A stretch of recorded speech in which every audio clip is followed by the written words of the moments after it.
నమస్తే.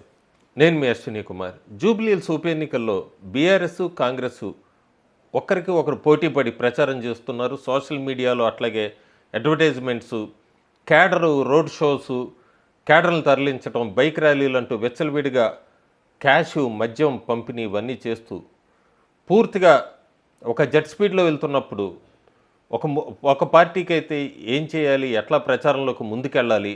మన క్యాడర్‌లో మొమెంటం ఎవరు తీసుకురాగలరు అని ఆలోచిస్తున్న సమయంలో కేంద్ర మంత్రి బండి సంజయ్ బోరబండలో ఆ పార్టీ తరఫున ప్రచారం చేశారు.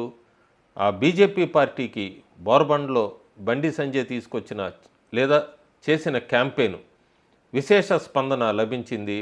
అందరినీ కూడా ఉత్తేజపరిచిందని చెప్పొచ్చు. ఒక ఆలోచన రేకెత్తించింది మిగతా వాళ్ళని, మిగతా పార్టీస్ని కూడా ఒక డైలమాలోకి నెట్టిందని చెప్పొచ్చు. ఎందుకంటే అంతకుముందు బండి సంజయ్ 2020లో గ్రేటర్ హైదరాబాద్లో ప్రచారం చేసినప్పుడు బీజేపీ అన్ని స్థానాలు గెలుచుకోవటానికి మెయిన్ రీజను ఆయన చేసిన క్యాంపెయినే.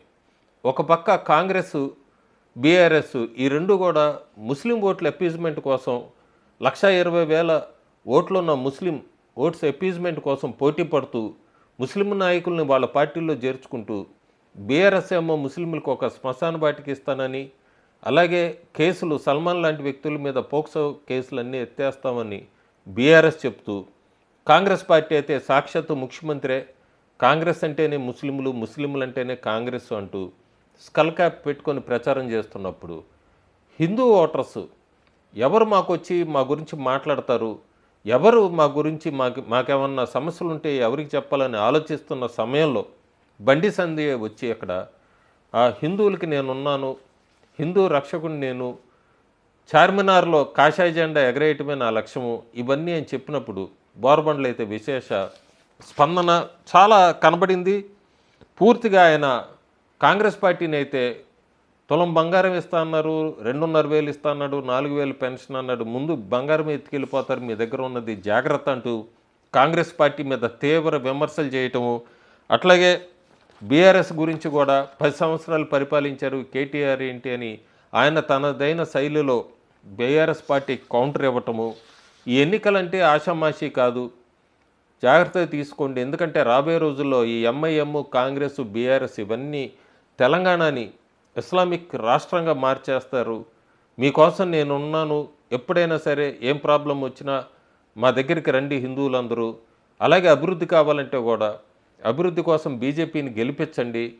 బీజేపీ గెలిస్తే డబుల్ ఇంజిన్ ఉంటే అభివృద్ధి ఎలా జరుగుతుంది, పక్కనున్న ఆంధ్రప్రదేశ్ని చూడండి ప్రస్తుతం.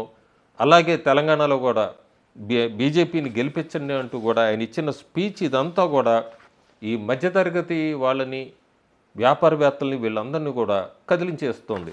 ఎందుకంటే ఎప్పటిదాకా నవీన్ యాదవ, మాగుంట సునీత అనేది పక్కకి వెళ్ళిపోయి రౌడీ షీటర్లు, ముస్లిం ఓటు బ్యాంకు, లేకపోతే మాగంటి గోపీనాథ్ కుటుంబం మీద వ్యక్తిగత దోషణలు, కేటీఆర్, కేసీఆర్ 10 ఏళ్లలో వాళ్ళేం చేశారు, లేకపోతే 2 సంవత్సరాల్లో కాంగ్రెస్ పార్టీ ఏం చేసింది, హామీలని ఇరు పార్టీలు ఒకరికొకరు ప్రచారంలో విమర్శలు చేసుకుంటున్నప్పుడు బీజేపీ కేవలం కిషన్ రెడ్డి కేంద్ర ప్రభుత్వం ఇదిగో జూబ్లీహిల్స్కి లేదా హైదరాబాద్కి ఇది చేసింది, ఇట్లా ఇన్ని నేను ఏదో ఎగ్జాంపుల్స్ చెప్పినా కూడా ప్రజల్లోకి దాన్ని తీసుకెళ్ళగల వాయిస్ ఎక్కడ కనబడలేదు బీజేపీకి.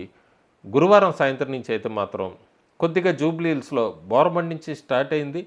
ఆయన కేంద్ర మంత్రి బండి సంజయ్ చాలా క్లియర్గా చెప్పాడు, నేను 9వ తారీఖు సాయంత్రం దాకా బీజేపీ క్యాంపెయిన్లో ఉంటాను, మీరందరూ కదలండి, బూత్ స్థాయి లెవెల్లో అందరూ కదలండి, ఖచ్చితంగా మనం దీన్ని తక్కువగా తీసుకోవద్దు, పోరాడాలి, లేదంటే ముస్లిమ్స్కి కాంగ్రెస్ పార్టీ, బీఆర్ఎస్ ఇట్లా ఇపీజ్ చేసుకుంటూ వెళ్తే హిందువులకి ఎవరు నిలబడతారో అండగా అంటూ ఆయన చెప్పింది కూడా ప్రస్తుతం జూబ్లీహిల్స్ ఓటర్స్ బీఆర్ఎస్కి ఇచ్చాము, కాంగ్రెస్కి ఇచ్చాము, ఎందుకు మనకి ఈ గొడవంతా, బీజేపీకి వైపుకు ఒకసారి చూద్దామా అనేది గురువారం సాయంత్రం కొద్దిగా అయితే కథలకు మొమెంటం అయితే వచ్చింది.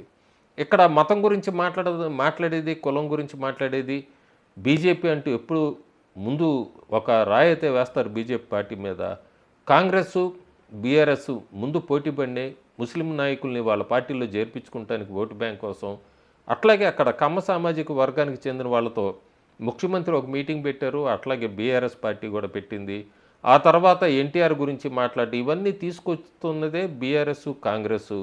సో బీజేపీ మతం గురించి మాట్లాడడంలో ఎక్కడ తప్పు లేదు అనేది అయితే ప్రస్తుతానికి మనకు అక్కడ జూబ్లీహిల్స్ ఓటర్స్ నుంచి వినబడుతోంది. సో మొమెంటం ఎలా ఉంటుంది 3 రోజులు అనేది అయితే మనం చూడాలి. ముఖ్యంగా ఎలక్ట్రానిక్ మీడియాలో ఈ చార్మినార్ మీద కాషాయ జెండా ఎగరేయటమే నా లక్ష్యం అంటూ బండి సంజయ్ చేసిన వ్యాఖ్యలు బాగా ట్రెండ్ అవుతున్నాయి. స్థానిక ఒక అసెంబ్లీ నియోజకవర్గానికి జరుగుతున్న పోటీని ప్రస్తుతం మళ్ళీ పాత బండి సంజయ్ లెవెల్లో రాష్ట్ర స్థాయికి తీసుకెళ్లాడన్నదైతే ఒక నేషనల్ మీడియా దీని మీద ఒక కథనం కూడా ఇచ్చింది. సో మొమెంటం అయితే కొద్దిగా మూవ్ అవుతుంది. బండి సంజయ్ వాయిస్ రీచ్ అవుతోంది జూబ్లీహిల్స్ रहो काम करवाना हमको आता है और हम हर एक से काम करवाएंगे और करवाते आए। हम किसी के दुम छलने बनकर किसी के पीछे दौड़ने वालों में से नहीं है। दुनिया को दिख रहा है कि हम भाग रहे हैं, लेकिन दुनिया ये नहीं देख रही है कि वो हमारे पीछे आ रहे हैं, हमारे पीछे दौड़ रहे हैं। ये जमात की कहावत है। ఇలా అక్బరుద్దీన్ ఓవైసీ ఎవరో తెలుసా అన్న? రెడ్డి అయినా రావేనా మా ఈ సంఖ నాకాల్సిందే, నా ఇంకా రావాల్సిందే అన్నాడు. వీళ్ళ బతికెక్కడా నా బతుకు. ఇద్దరు బయలుదేరుకోవాలి కాంగ్రెస్ వాళ్ళు బీఆర్ఎస్ పోయి చిచి చిచి చిచి చిచి చి ఇదేం బతుకన్నా వీళ్ళది. వాడు గంట ఘోరంగా మాట్లాడితే అంతకుముందు వాడు ఆడవాడాడు, ఇప్పుడు వీధి సంఖ్య వచ్చింది ఆయన ఓటర్స్కి. ఇంకో పక్క కిషన్ రెడ్డి వీళ్ళందరూ కూడా బైక్ ర్యాలీలు, డి కరుణ, రామచంద్రరావు, రఘునందను వీళ్ళందరూ కూడా ప్రచారం చేస్తున్నారు. ఈ 3 డేస్లో ఏమన్నా మొమెంటం పికప్ అవుతుందా? బీజేపీ ఎంత ఓట్ షేర్ పెంచుకుంటుంది? ఈ బండి సంజయ్ వీళ్ళ ఇంపాక్ట్స్, వీళ్ళ రోడ్ షోలు, క్యాంపెయిన్ వలన బీజేపీ ఏమన్నా మొమెంటం పెంచుకుంటుందా ఎంతవరకు అనేది అయితే 9వ తారీఖు సాయంత్రం ప్రచారం అయ్యే సమయానికి ఇంకొక వీడియోతో మీ ముందుకు వస్తాను. ప్రస్తుతానికైతే బీజేపీ క్యాడర్ మూవ్ అయింది. వాళ్ళని కదిలించే ఒక నాయకుడు కావాలి అని ఎదురు చూశారు.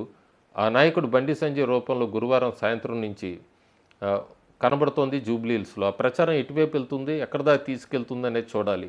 బండి సంజయ్ ప్రచారానికైతే పర్మిషన్ ఇవ్వలేదు ముందు నుంచే పర్మిషన్ ఇవ్వకుండా ఆపారంటేనే బండి సంజయ్ ఎంటర్ అవుతే ఎంత మార్పు ఉంటుంది జూబ్లీహిల్స్లో. ఎందుకంటే అక్కడ డెమోగ్రఫీ ముస్లిం వర్సెస్గా ఉంది. సో రాష్ట్ర ప్రభుత్వం ఇవ్వలేదు పర్మిషను. ఆ తర్వాత పర్మిషన్ తెచ్చుకున్నారు. బోరబండలు అయితే నడిచింది. తర్వాత ఇంకా మిగతా వార్డ్స్లో, డివిజన్స్లో బండి సంజయ్ ప్రచారం ఎలా ఉంటుంది, దానివల్ల హిందువులందరూ ఒక తాటి మీదకి వస్తారా, నిజంగానే వచ్చి ఎప్పుడూ కూడా బీజేపీ అన్ఎక్స్పెక్టెడ్ రిజల్ట్సే తెలంగాణలో. పార్లమెంటు మొన్న జరిగిన 2024లో అయితే 2 స్థానాలే అన్నారు, 8 స్థానాలు గెలుచుకుంది. అసెంబ్లీ కూడా అంతే 8 స్థానాలు గెలుచుకుంది. జూబ్లీహిల్స్లో ఏమన్నా ఒక మిరాకిల్ జరుగుతుందా అనేది అయితే వేచి చూడాలి. Thank you. కనబడుతోంది జూబ్లీహిల్స్.